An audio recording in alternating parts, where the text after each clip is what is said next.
A Lei 13.982 de 2020, aquela lei que criou o auxílio emergencial, ela trouxe uma novidade no sentido de fazer com que outro deficiente, né, que fosse fazer um pedido, não tivesse computado na base de cálculo da renda familiar per capita o benefício de idoso ou deficiente que já estivesse recebendo. Nós sabemos que essa situação já atingia os idosos, né? Então um idoso poderia fazer o segundo pedido, que não ia ter aquele BPC incluído no cálculo da renda familiar per capita. Agora, com essa legislação do auxílio emergencial, foi estendido isso também para os deficientes, mas existia uma restrição com relação aos benefícios previdenciários, que era incluído na renda familiar per capita.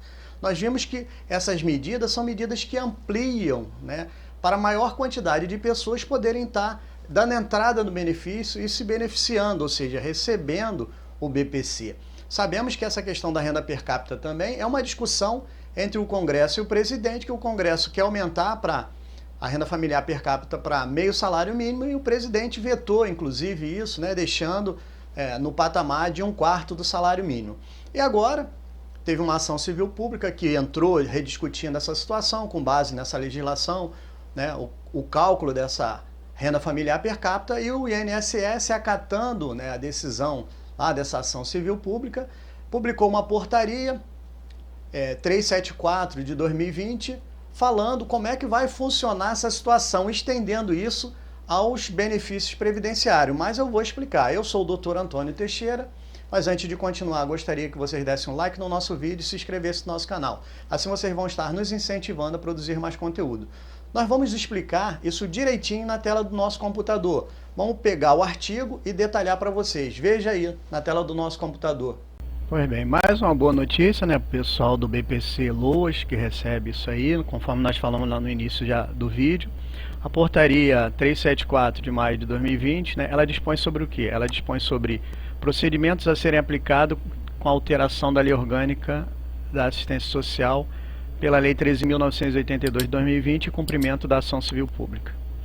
Então, disciplinar procedimentos aplicados no reconhecimento de direito ao benefício de prestação continuada decorrente às alterações promovidas pela Lei 13.982 de 2 de abril de 2020 para compatibilizá-la com as ações civis públicas em vigor. Então, as alterações promovidas pela Lei 13.982 de 2020 aplicam-se aos pedidos de benefício com data do requerimento a partir da data a partir da data de sua publicação. Então, não terá efeitos retroativos.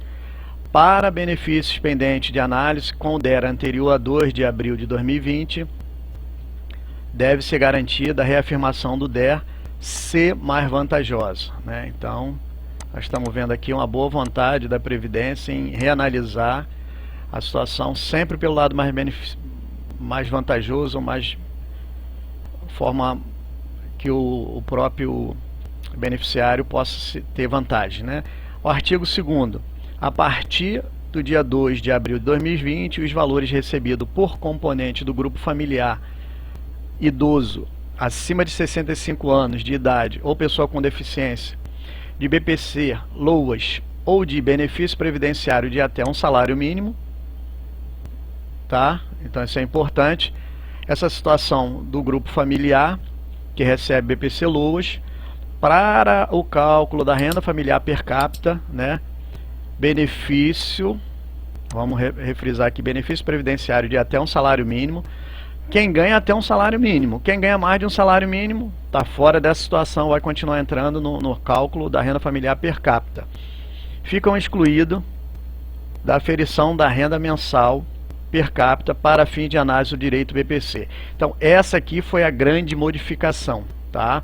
Grande modificação, já existia a possibilidade de não ser computado BPC para pedido de idoso, depois foi ampliado pela Lei 13.982 de 2020 para deficiente também, não seria computado no caso de um benefício prestação continuada, fosse feito o segundo pedido, e agora, dentro do cálculo dessa renda familiar per capita, não vai ser considerado benefício previdenciário até um salário mínimo.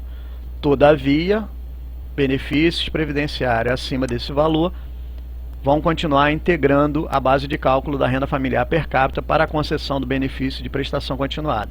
Então, para encerrar, a aplicação do caput dispensa a operacionalização do sistema de benefício, Prisma, para aplicação das ações civil pública com o mesmo objeto. Então, isso vai ser generalizado.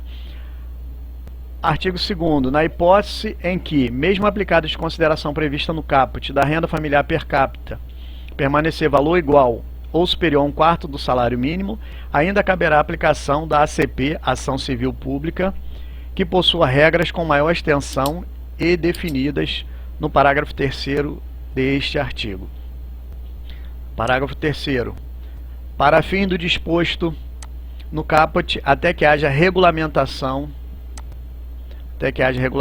isso quer dizer que só pode ter algumas mudanças, na Lei 8742 de 90, considera benefício assistencial a pessoa com deficiência, espécie 87, aposentadoria por idade e a por tempo de contribuição prevista pela Lei Complementar 142 de 2013, espécie 41 e 42. Nas hipóteses de incidência da ACP, Ação Civil Pública, cujo escopo foi apenas parcial atendido com previsão desse artigo, deve ser observada os demais elementos que compõem a determinação judicial. Então, essa aqui é base, né, é a grande alteração que saiu com relação à questão da inclusão do benefício previdenciário de até um salário mínimo, que fica excluído da base de cálculo do BPC LOAS para efeito de renda familiar per capita. Pois bem, essa é a nossa dica de hoje. Agradecemos a participação de vocês e até um próximo vídeo.